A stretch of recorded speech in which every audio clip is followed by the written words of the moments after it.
In case it gets crowded back there, we still do have some seats up front here. Can you hear me okay with this? Yes. Excellent. Is everybody here who's supposed to be here? Okay. Thank you for joining us this afternoon. This is actually the last program of the Chabad Aspen JCC this summer. We've had a summer full of them, and they've been very interesting programs, very important programs. And we hope you've had the ability to be here and to share with them. And we look forward to our fall program and our winter programs, and again next year in the summer. So we welcome you to join us this afternoon. What we're going to do today, first of all, is give you an incredible treat, because I thought that this speaker and this person was very special until I had brunch with her today, in which case I realized this woman is a power, and she truly is going to be a guiding light for not only university and college campuses, but also for the Jewish community, in spite of the fact that she's not Jewish, which is very interesting.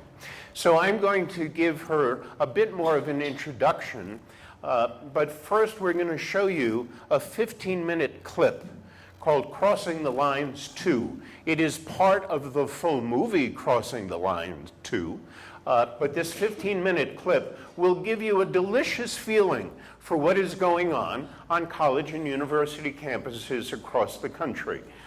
It is dangerous to your health to watch this, I can assure you that.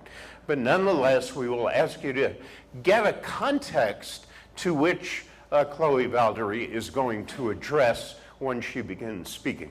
So we're going to show the 15-minute clip first. We will then introduce Chloe. She will give us a talk, a short talk, and give some of her ideas. Then I'm going to interview her, and we will also open up to questions from the audience, which I always consider to be extremely important.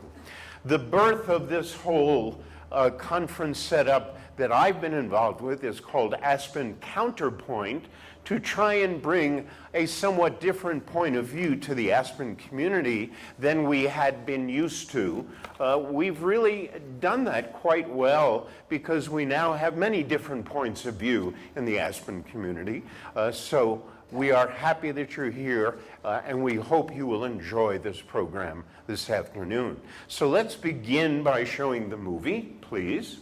And I'm going to turn the mic off. Enjoy this, or at least listen to it.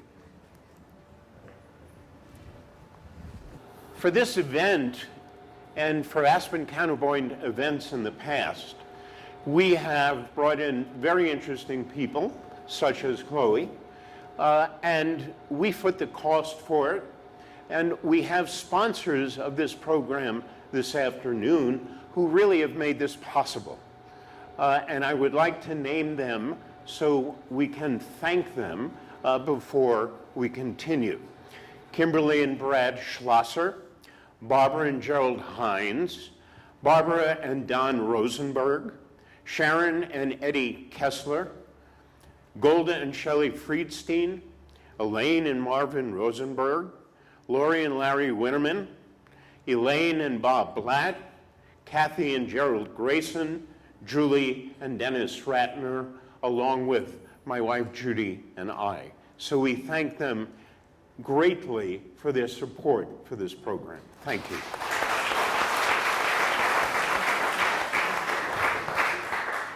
What you have just seen in that movie is disturbing and sobering. And there are a number of reasons, other than the obvious, the intimidation, that this is even more of a serious problem. First of all, these are the future leaders of our country.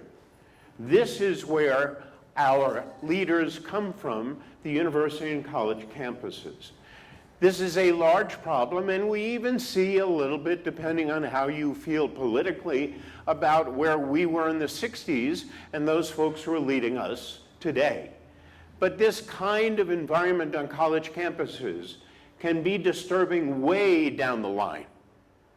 And that is why we chose to bring Chloe Simone Valdary here.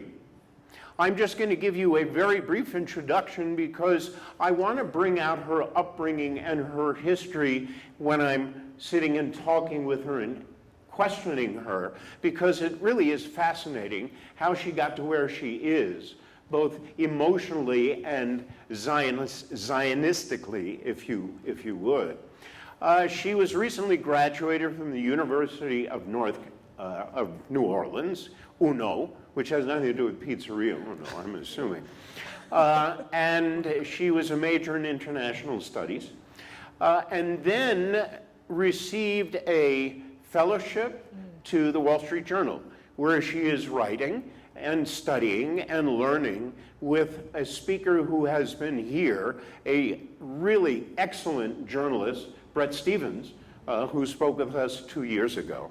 And the stuff that comes out of Bret Stephens' pen, including what he wrote this morning, and I hope you saw it, which was straight and to the point in the Wall Street Journal, is really remarkable. Chloe has written 2, I believe, articles this summer that appeared on the op-ed pages as well. And she's getting excellent training there and trying to make decisions really about what she's going to do next, because originally she was going to go to graduate school, and that may be in question because she's got some bigger goals in mind that you're going to hear about. But you'll hear a lot more about her, as I said. I want to welcome with great pride a future very strong leader in the Jewish community, Chloe Simone Valdary.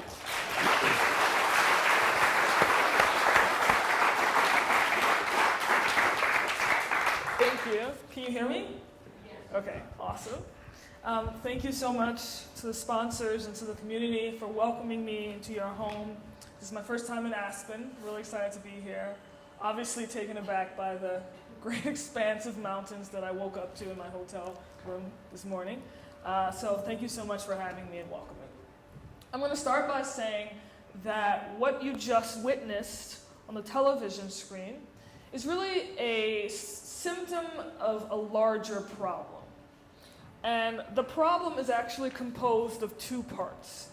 The first part has to do with the presence of anti-Semites on college campus and in the media and elsewhere. But let's just talk about the college campus for a bit. Now, I cannot, and I would actually contend that you cannot, convince an anti-Semite to be philo-Semitic. So that's one part of the problem. And that's not a part that I can affect or you can affect. But the other part of the problem is this seemingly incapability on the part of the mainstream pro-Israel community, and I can say this because I worked within the pro-Israel community for about 5 years, to respond effectively.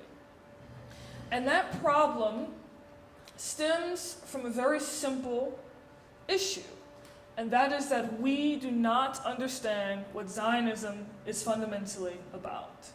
Indeed, I think we have forgotten what Zionism is fundamentally about.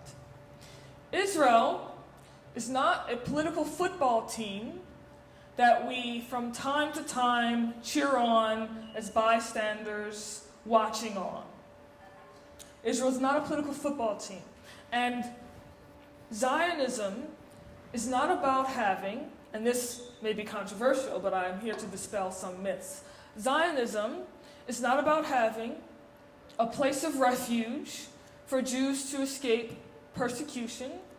It is not about having a place of refuge for people, or for Jews rather, to escape oppression.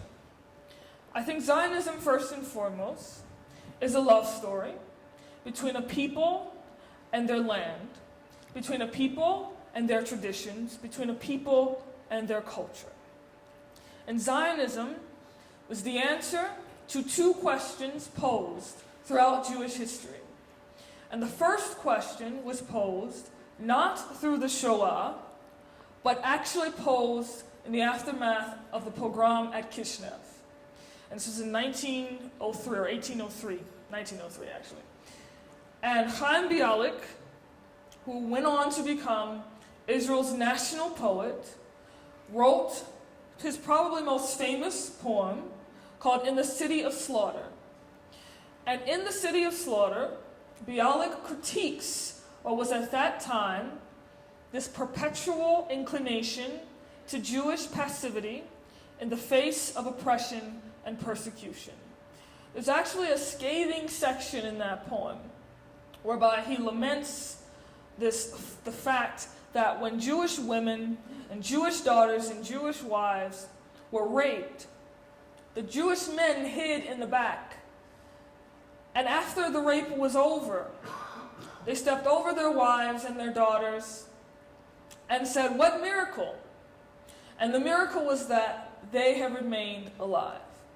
And Zionism, through the works of Max Nordau specifically, at the Second Zionist Congress in 1898, was an affirmation of what he called, and this is in German, and I'm going to get this wrong, so bear with me, of what he called Muskeljudentum, which is to say Jewish muscle.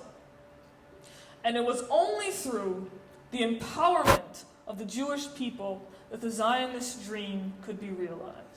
So Zionism was first and foremost an answer, a response to Jewish passivity, and the answer and the response was the empowerment of the Jew and the collective expression of Jewish power through the reestablishment of the State of Israel.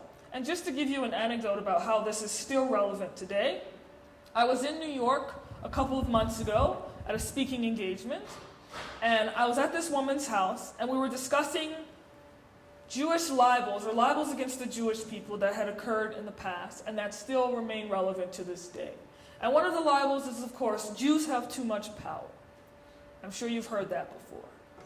So I said, yes, that is a racist thing to say, and I was curious. I asked her, now why is that racist to say?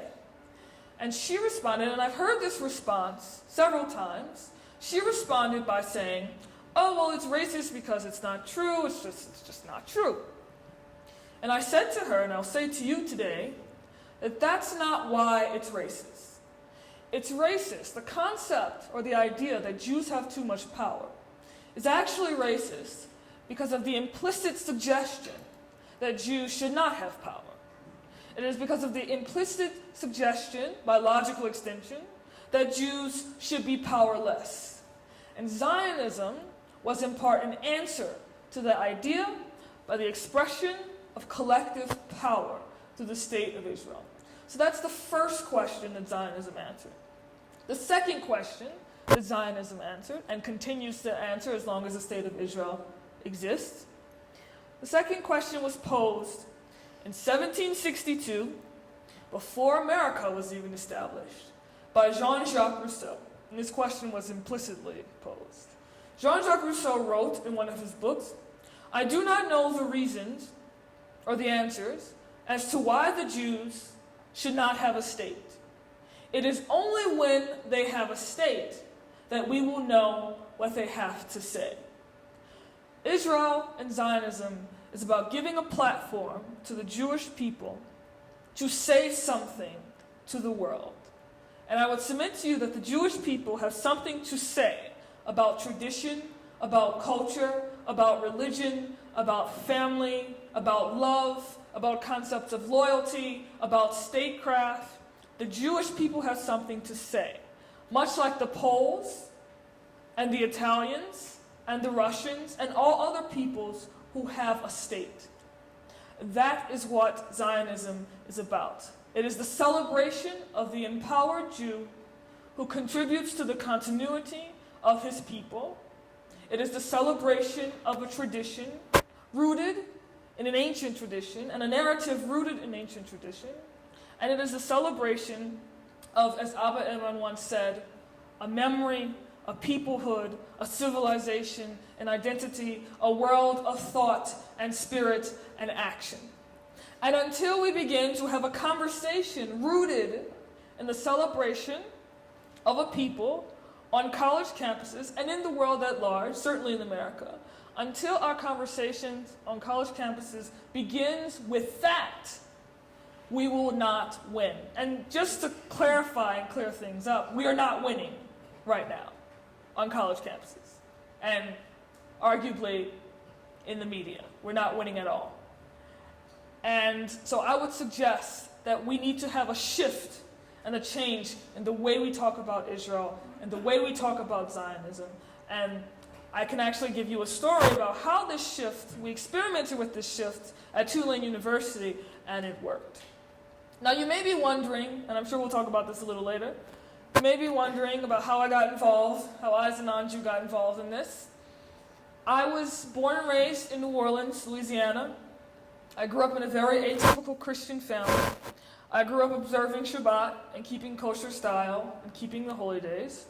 My father was what you could call a pre-Constantinian Christian, which is to say, just as a brief history lesson, before Constantine became emperor, the Christian church was actually observing Shabbat and kosher and the holy days. So my father sort of converted from being a Baptist Christian to a pre-Constantinian Christian when I was about 3 years old. So I was raised in that sort of culture. And then when I got to high school, I ran across Jewish literature. I ran across Leon Uris, who quickly became my favorite author. I read Miller 18, which was about the Warsaw Ghetto Uprising. And eventually, of course, I read Exodus after I graduated from high school. And when I got into college, freshman year, I initially majored in film because I had been studying film in high school at an arts conservatory. But I was also interested in history and politics and international studies. So I took a couple of classes based upon that. Now, at this time, there was no anti-Semitism in my university. But there was rising anti-Semitism in Europe, certainly. The Toulouse shooting had just occurred. The Fogel family massacre had just occurred as well. And there was a lot of initial talk about Iran. And then I read a book that ended up being essential to me changing my major. I read a book by Elie Wiesel called The Town Beyond the Wall. And the basic premise of The Town Beyond the Wall is that what makes us fundamentally human is to engage in the act of choice. We can choose to be good, we can choose to be evil, but we must make a choice. It is what distinguishes us from the animal kingdom. And indifference is ahuman. It's not that it's just something that one shouldn't engage in. It's actually fundamentally ahuman to be indifferent to one's situation. So the anti-Semitism rising in the world was the context in which I read that book. So I said to myself, well, I guess I'm human, so I have to make a choice. So I chose, and I changed my major from film to international studies. I started a pro-Israel organization on my campus called Allies of Israel. I worked both at the University of New Orleans and also at Tulane University, which had a pro-Israel organization there. And just to give you a little bit of information about how we were able to change Tulane's environment into not just sort of a neutral environment, but one that is slowly but surely becoming an actually pro-Zionist campus. So every year, with my colleague, Maor Shapira, we put on a music festival called Declare Your Freedom, or DYF. And the purpose of this festival was simply to celebrate Zionism. And this past year, we had it in April, and it was the most successful time we've done it. And just to give you a layout of the land, it's an outdoor festival, and we have these different exhibits on the quad put up in tents. And each tent, when you go into the tent, you can see how Zionism is connected to other movements. So one tent talks about how Zionism is connected to the civil rights movement. And another tent talks about how Zionism is connected to indigenous peoples movements. So you have that on the quad, so people are entering into these galleries of their own will, essentially. And on stage, we have speakers who speak about their connection to Zionism. These speakers are mostly non-Jews, which is very interesting. They're only allowed to speak for no more than 5 minutes because we're trying to create an environment that's festive and musical and an experience. So the basic psychology of this is when students come to this event, and Matisyahu was our headliner, by the way, which is relevant. When students come to this event, they are so moved by their experience there that now they begin to associate Zionism with that awesome experience. So that everywhere they go, when they start to think about Zionism, they begin to think about that experience. And that's how we began to lay the seeds on Tulane's campus to promote Zionism. And, you know, the Students for Justice in Palestine group, there is one at Tulane University. They came and they protested, and no one paid attention to them. Because when you give people an option of celebration on the one hand, and complaining and protesting on the other, which is what they were doing, instinctively people will pick celebration all the time. So it's not just enough to discuss or to talk about Israel or pro-Israel sentiment or even Zionism. One must celebrate it. And in the process, one will give permission to others to do the same. So I'll just end with this before we begin our question and answer session. I think that if we begin with love for one's heritage and love for one's identity and love for one's people, which is to say that if Zionism is at the center of our conversation, then I would actually submit to you that there is no challenge too great, no barrier too strong, no Students for Justice in Palestine movement too loud, no BDS movement too widespread that can actually separate us from victory.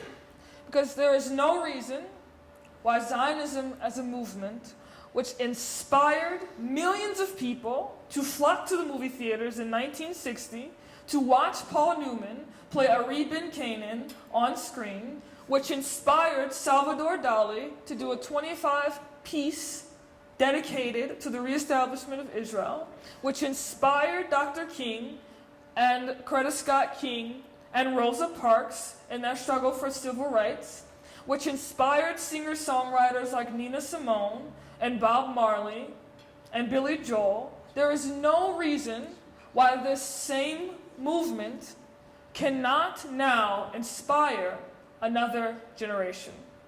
So let's get to work.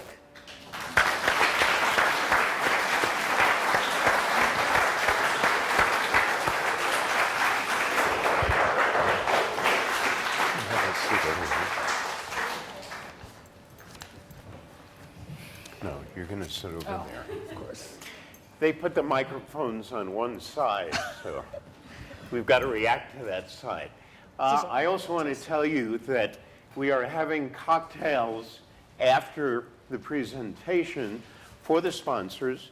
We would like them to stay, and we would like others of you to stay if you want to talk and discuss as well. You're really something. Thank you. Is this on?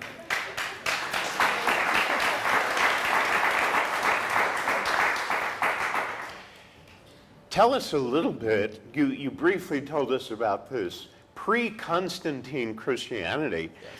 You know, I've heard so much about you're keeping kosher style, you're observing Shabbat, and I got really worried because I've been telling these people in Aspen, we're bringing this African-American non-Jew to talk about this, and I started to get worried, maybe she is Jewish. So tell us a little bit about your upbringing and a little bit more about your daily life and the impact that that had on you on your journey to where it is now. Okay. Is this on? Okay.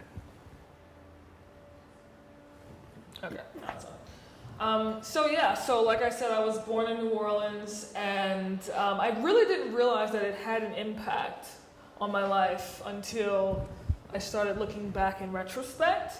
But I would get off from school for things like Rosh Hashanah and Yom Kippur, just like my Jewish classmates. So we would all be absent during those times.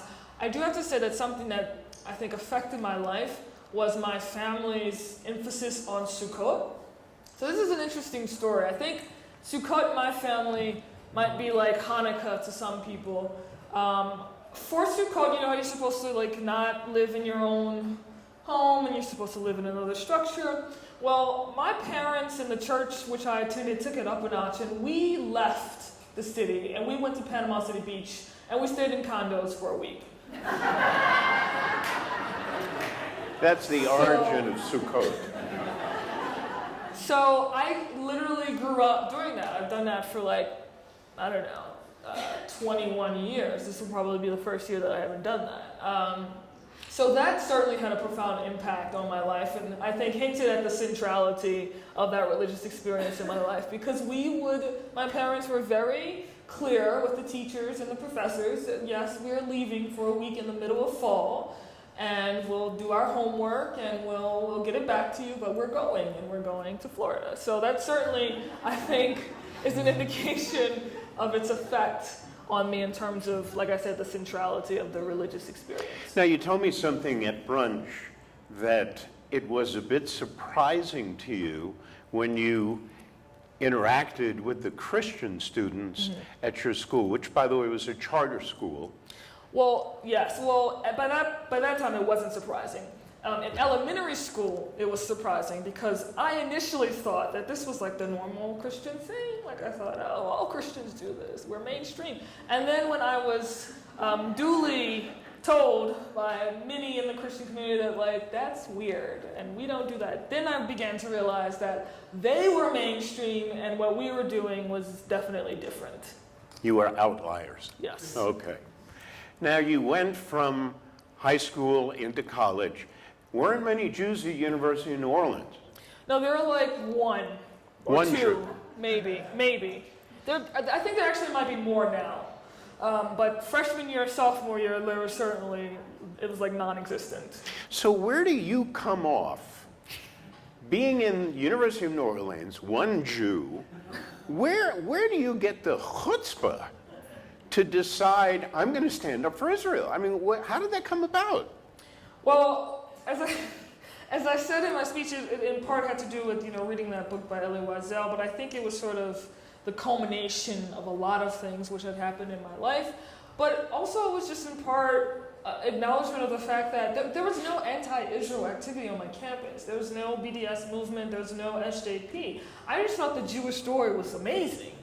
And I thought that it was a story that deserved to be told. It was worth telling. And since no one else was doing it, I said, oh, well, I'll do it. That's basically the gist of it. Have we failed as parents in bringing up our children and educating them about Israel's history? Have we failed because everybody thinks that Israel began after the Holocaust because of the Holocaust? You used a word that really lifts me up because there are not enough of us who use this word. And that was that in 1948, Israel was re-established. Not established, but re-established. Have we failed in educating our children, in teaching them that every cause is incredibly important, tikkun olam, except our own? Well, I would suggest that tikkun olam is a very valid thing, but it is only possible if it is rooted in one's own identity. In other words, if you believe in universalism, that's great. I think universalism is a great thing. But you can't begin with universalism. You would have to begin with the validation of your own identity. Because if what you personally stand for has no value, then with what temerity do you have to go speak about the value of other people if you do not first acknowledge your own value? So I think that the problem is not in the universalism, but in the misunderstanding that universalism is actually born out of love for one's own identity. I think that by and large, at least insofar as the American Jewish community that I've come into contact with, there is a problem with this belief or myth that Israel began with the Holocaust, or a desire to reestablish Israel began with the Holocaust, or Israel's importance is primarily stemming from the Shoah. I think that's a huge problem because it turns Israel not into what I said earlier, a conversation about the empowered Jew and a conversation about the Jewish people having something fundamentally to say to the rest of civilization, but it begins with we were victims and therefore we need a place to make sure we're not victims anymore. There's a difference between starting with that premise and saying, and this is sort of what I like to call the Beyonce model, and I'll explain to you. I call this the Beyonce model because, look, Beyonce sells albums because she begins with a very simple premise. I'm Beyonce, I'm awesome, I have many talents, I sing, I dance, I write, and I'm awesome.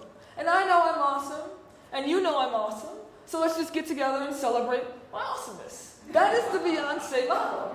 And the world collectively says, okay, we'll buy your albums, and you are awesome. And it's starting with a position of pride and, again, love for your own identity. That's where it has to begin. And confidence in what you bring to the table of civilization. This is 22 years old.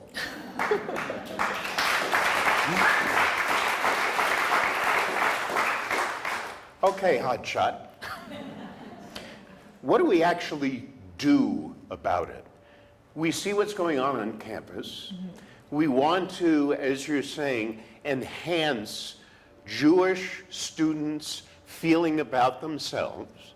We want to enhance the understanding of Zionism to Jews and non-Jews. Those are all positive measures. How do we do that? Mm-hmm. You've given a little example with the festivals. Mm-hmm. But we also have this huge negative essence on campus, the screaming, the yelling, the intimidation, the apartheid lie. Right.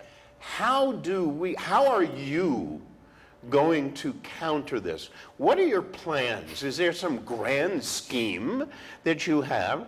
Let us know your plans. Let us know what we can do to help you, because this digs a hole in our souls, and we've got to correct it. So I'm going to answer that question in two parts. The second part is what we talked about over breakfast. The first part has to do with, I'll give you an example of something we did at Tulane when anti-Israel people came to have a lecture or whatever. There were these anti-Israel people, and they were promoting BDS, and they were talking about how they hate Israel and how there's a Zionist conspiracy around the world. We knew what they were going to say because their video is on YouTube, so we previewed what they were going to say. And then we decided to make these signs that said false and inaccurate. And our plan, and this is what we did, was every time they said something false and inaccurate, we held up the sign. And it said false on both sides of the sign. So the audience could see it, and they could see it as well. And what we did was, in the process, we took the platform away from them, but in a respectable way. We didn't shout them down. They have the right to freedom of speech as much as anyone else.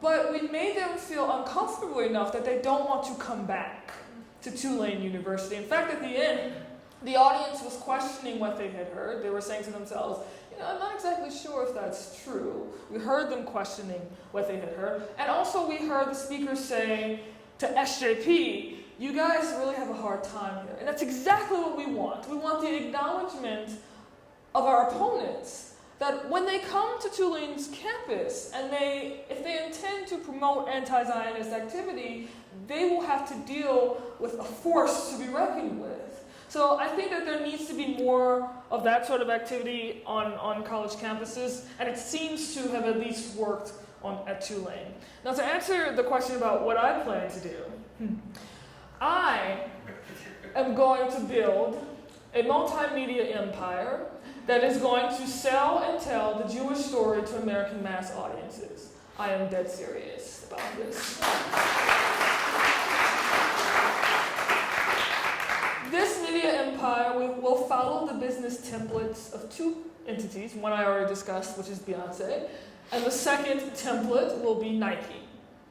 Because, just to give you an example, Nike's mission statement is bringing inspiration and innovation to every athlete around the world.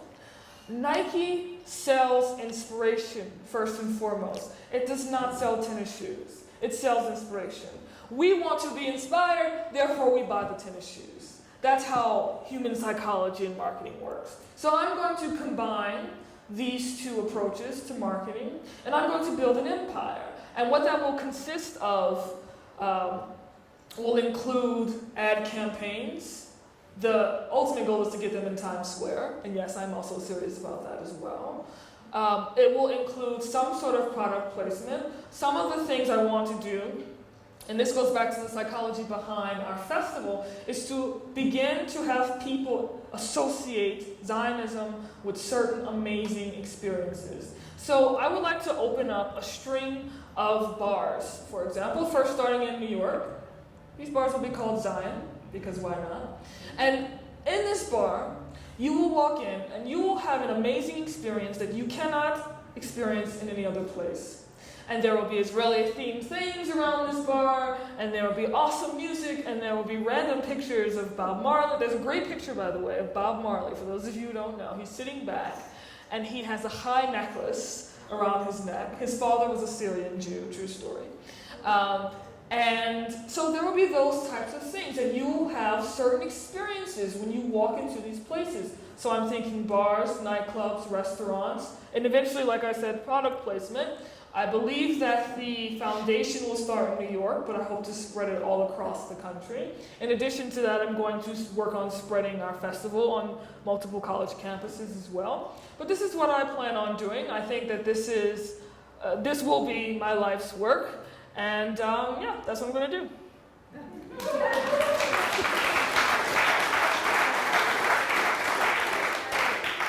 Look at the smiles.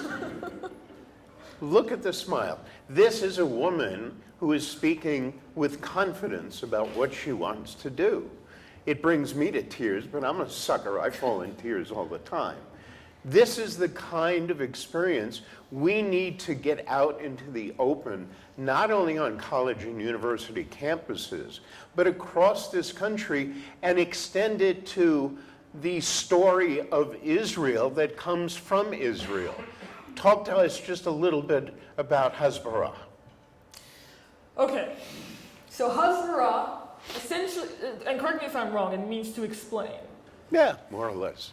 Hasbara means to explain, which makes it inherently reactionary and therefore predisposed to fail. Because you are not defining your agenda on your own terms. You are defining your agenda based upon the terms set by your opponent.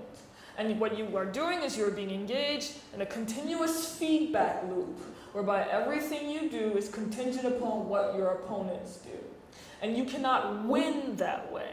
It is impossible to win. You can have conversations and have perhaps events for a long time on college campuses and elsewhere, but you cannot win.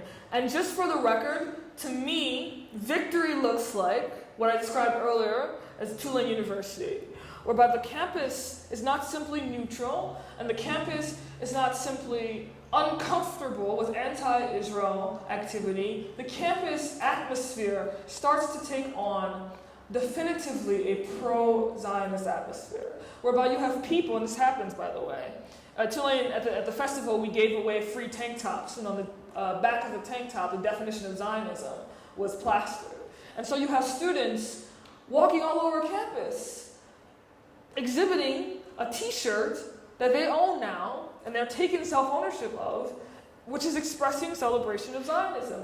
That's what victory looks like. When you begin to flip the paradigm, and you begin to define the conversation, and then you begin to own the conversation. That's what victory looks like, and that's what I want to see happen on college campus. But it cannot happen if an explanatory, reactionary philosophy is at the heart of your approach. Now, you've explained to me, tell me the name of the organization again, Declare Your Freedom. Declare Your Freedom, DYF. I understand you recently obtained, in lightning speed, Yes, very weird. a 501c3 determination Yes. for this. Yes. So we actually applied for this in May, And it usually takes up to 9 months at least. And we just got approved last week for 501c status from the IRS. So this is not a pipe dream. This is something you have started to do. And this is the first, certainly, that I hear about it, and that the people in this audience hear about it.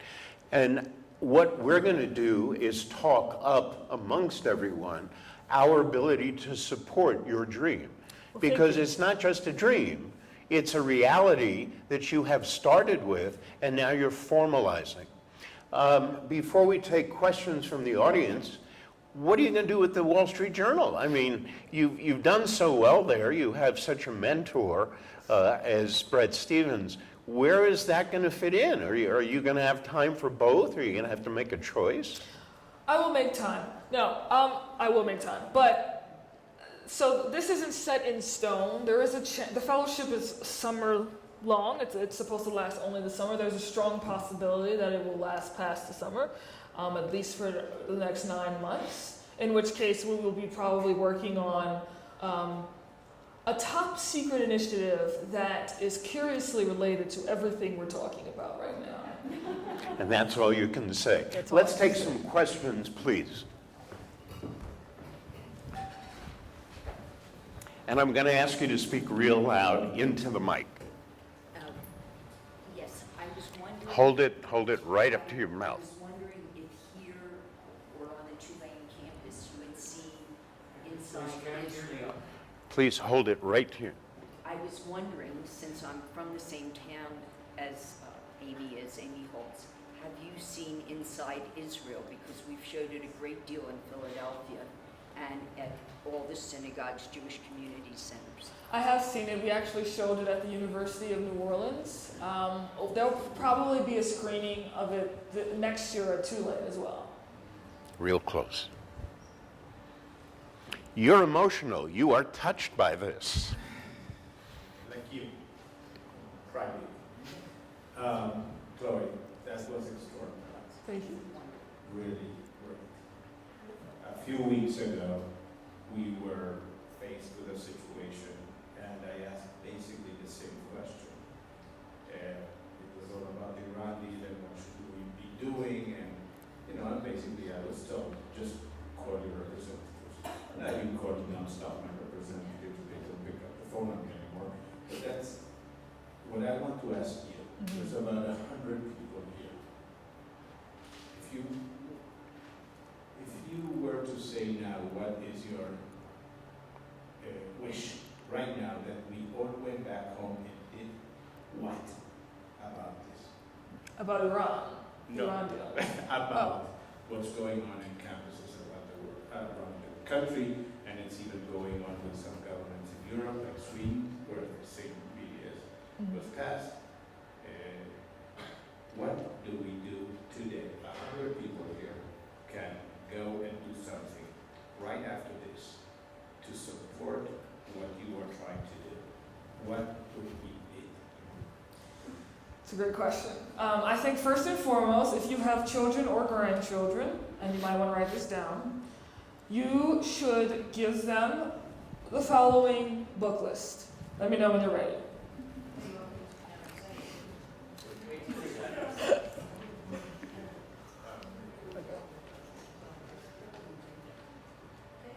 Okay. Number 1, The Zionist Idea by Arthur Hertzberg. Let me give a disclaimer and say that you have to actually make them read these books. Don't just give them a book list. Okay. Number 2, Mila 18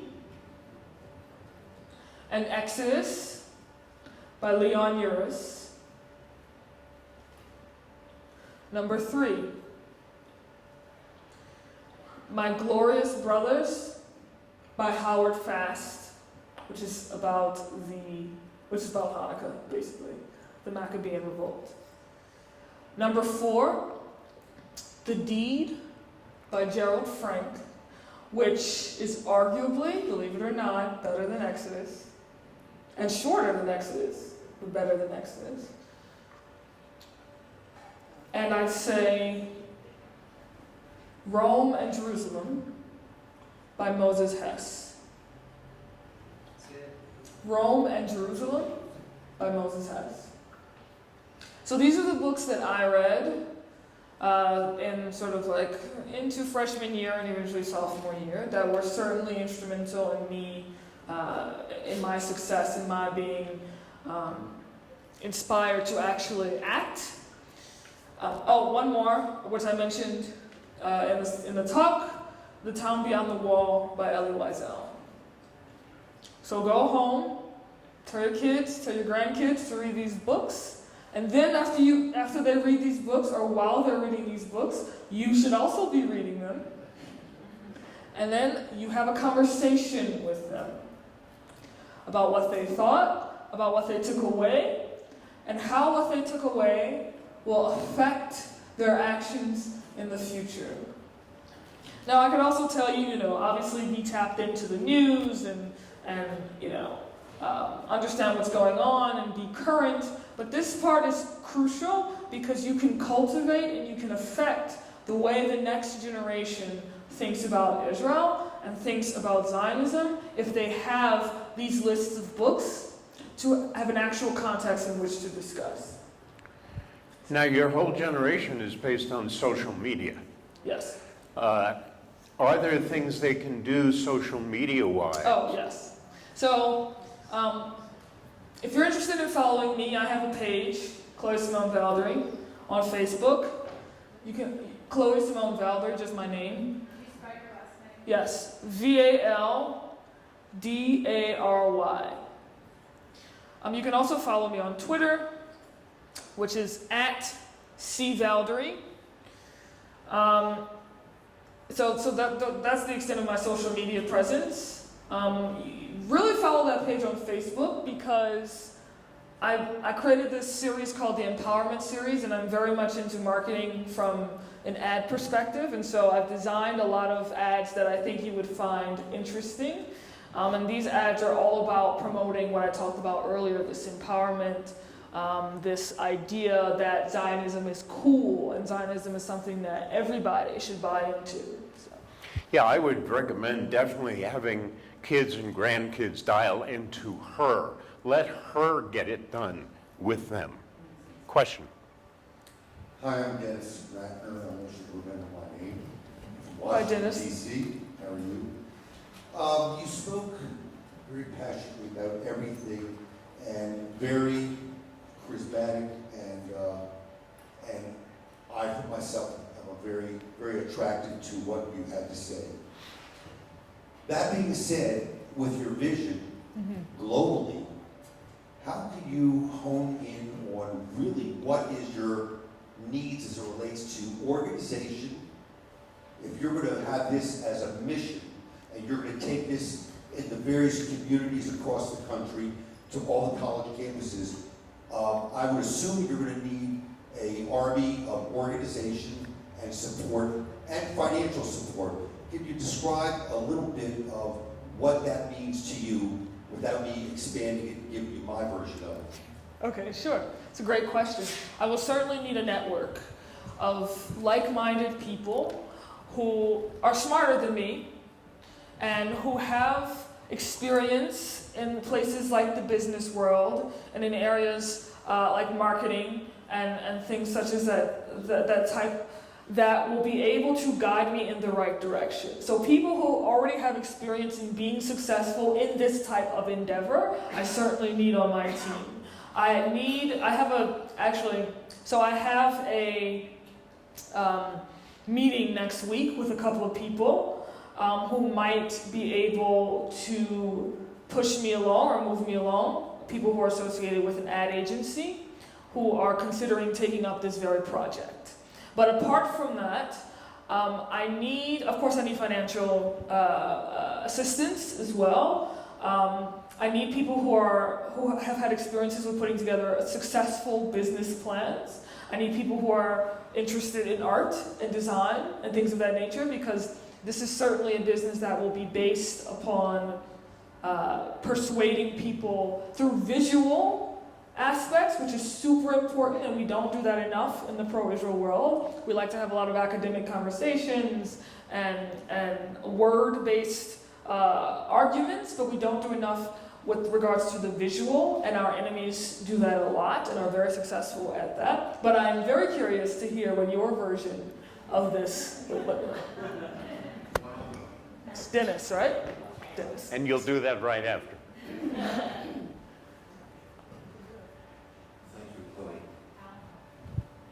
There's information emerging as we speak from a congressional testimony a few days ago from a man by the name of Mark Dubowitz, who is the Executive Vice President of Foundation for the Defense of Democracies, that the BDS movement is not a individualized campus-by-campus activity, but are the remnants of the Muslim Brotherhood that was shown in full force in the Holy Land Foundation trial, where they were found guilty of all sorts of anti-American terrorism, and about when you were age 10 to 12.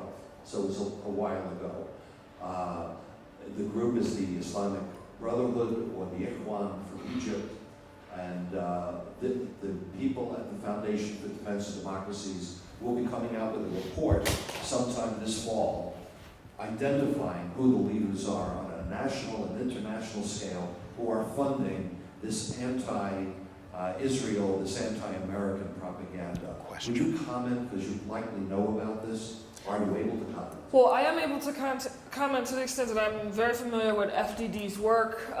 Certainly a lot of the research that goes into producing articles at the Wall Street Journal takes a lot of information from FDD. I can tell you that BDS needs to be fought on all fronts, certainly on the marketing front, but also on the legal front, which is what you're basically talking about. And I think that if there's anyone interested in getting involved in the fight on the legal front, this is also something you might want to write down, then you should be in contact with an organization called the Lawfare Project, which is based in New York.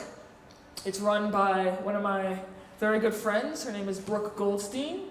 And the Lawfare Project's basic mission is to go after organizations that misuse and abuse the law, our legal system in America, to promote things like terrorism and anti-American and anti-Israel sentiments. So I'm not well versed in the legal front, but she certainly is, and her organization certainly is. So the website is thelawfareproject.org.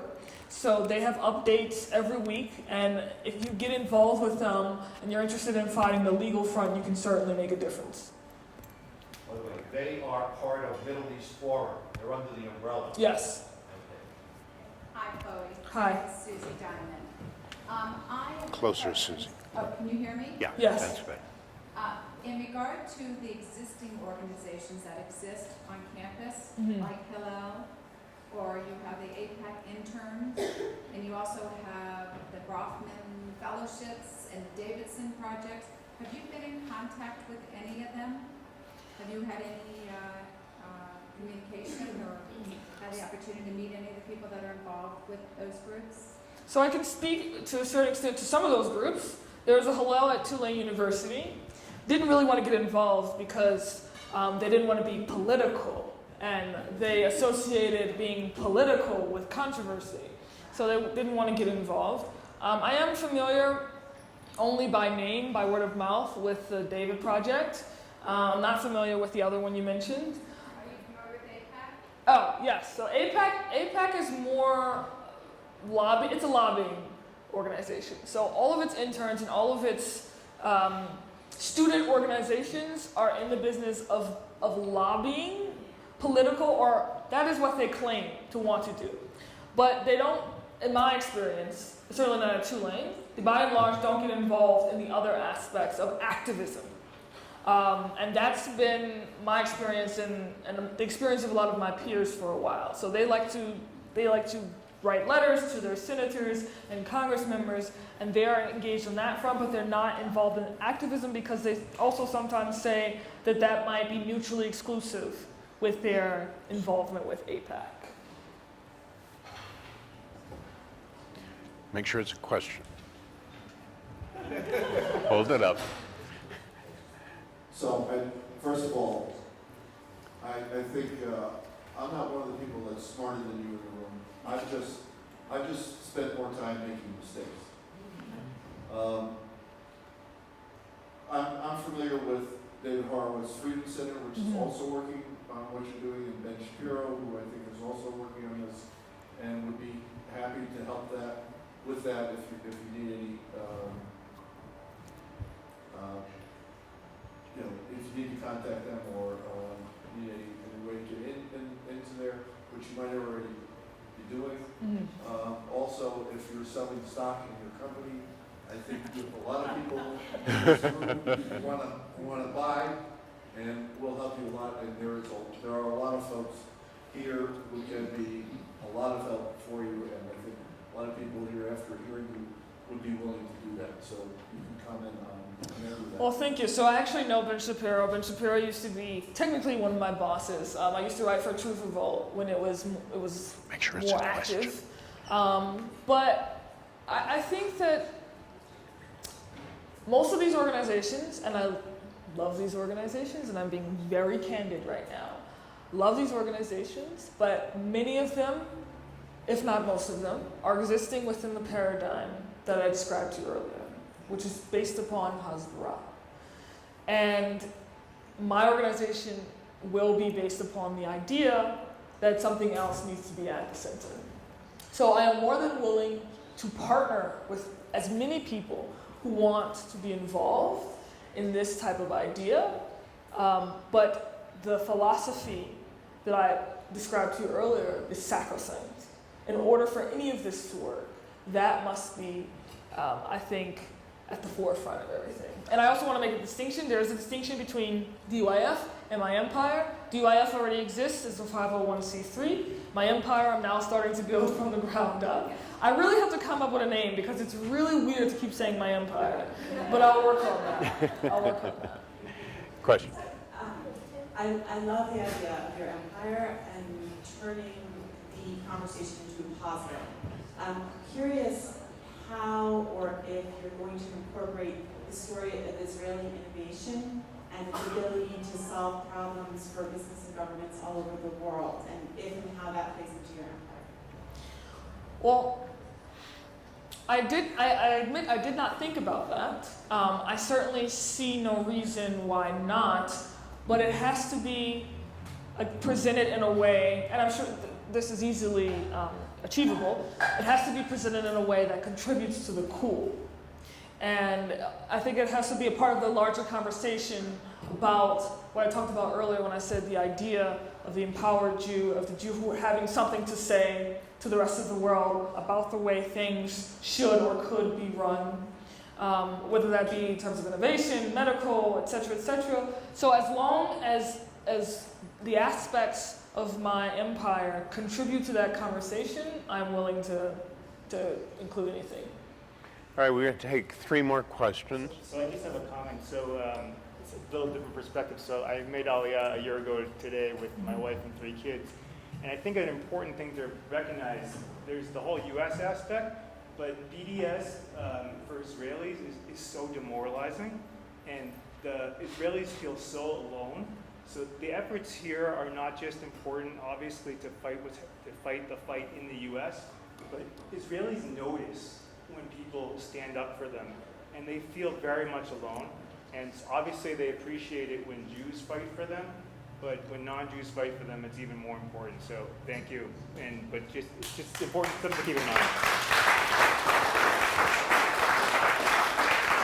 Beautifully said. I think what you need is a lot of manpower on universities also. And there is a pastor in San Antonio, Texas. His name is John Hagee. And he has a church called Cornerstone Church.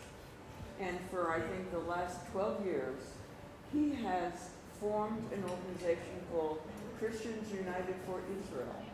And every July, millions, I'm not talking thousands, descend on Washington, D.C.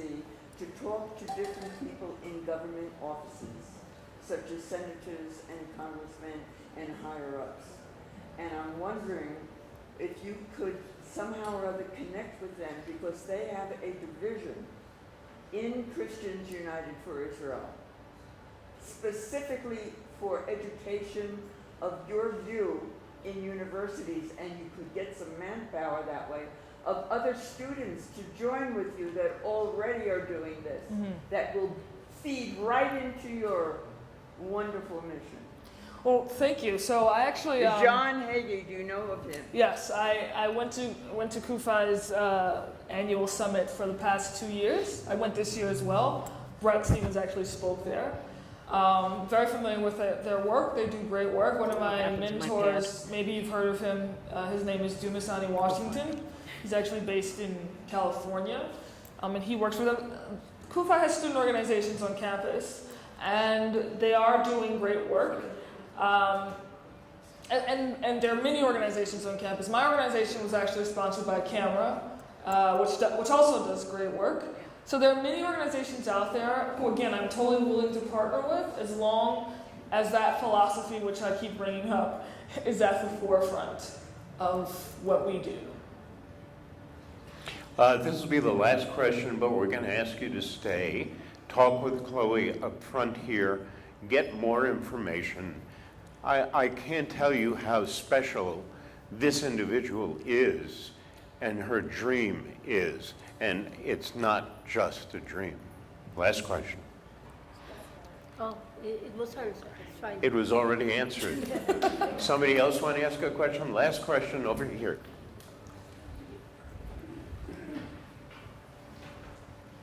Thank you for coming to speak today. My question is, what success in the past have you had including non-Jewish Christian students in your works and movement, and what are your plans in the future to include the Christians who are very pro-Israel, who are very much Zionist, who believe in your vision the way that you've described it in your movement and in the programs you're going to have in the universities? So, with regards to specifically Christian students, when you brought up KUFI earlier, so KUFI has student organizations on college campuses that are sponsored by KUFI, that are funded by KUFI, so you have educational materials being put out. And just as a matter of mentioning it, KUFI is the largest pro-Israel organization in the country. It has over 2 million members, just think about that. So there's certainly a presence on college campuses for Christian students who are Zionists and who believe in promoting that message. I can tell you that at DYF, at Tulane, the majority of people who came were non-Jews. And the overwhelming sentiment that they walked away feeling was basically, I had no idea what Zionism was, I had no idea how awesome this was, but I want to get involved next year. And I count that to be a success. Quickly. First of all, I commend you for who you are and what you're bringing to the United States and to the Jewish community. My question is, what would you say to those girls we saw on the video that they know who they are? They have a clear picture of who they are, their Judaism and what they stand for, but they're being harassed, intimidated, and afraid to talk. So that's a great question. I think in part I would channel the end of that video, which talked about, even in the face of being afraid, the importance to stand up and to be heard. And I should not belittle my experience with some of the things that they've experienced, just to put this into context. I have had, and again, my university is not rabidly anti-Israel, but there are Arab students on the campus, and sometimes one time we were celebrating Israel on Diversity Day, which was an event, and they came up to us and started denying the Holocaust and saying all these crazy things and essentially trying to intimidate and harass us. And even perhaps more to drive the point home, I've had death threats where I have had to call the police who've come to my house in New Orleans and file police reports. So I certainly know the experience that many of these people are feeling around the country. With that being said, I would still I would still maintain that there are certain things that despite the fear, which is very valid, and despite the intimidation, there are certain things in this world that are worth fighting for. And this goes back to what I talked about earlier with the way in which Elie Wiesel inspired me in his book, The Town Beyond the Wall. What makes us fundamentally human beings is our ability to choose. And I think that it's a beautiful thing, and I think that it's a noble thing to, in spite of all these things that are thrown at us, that are hurled at us, that make us cry sometimes, that make us angry, that make us want to give up, to continue to fight for what's right, because it is right. And I think that that is what fundamentally makes us not only human, but also great.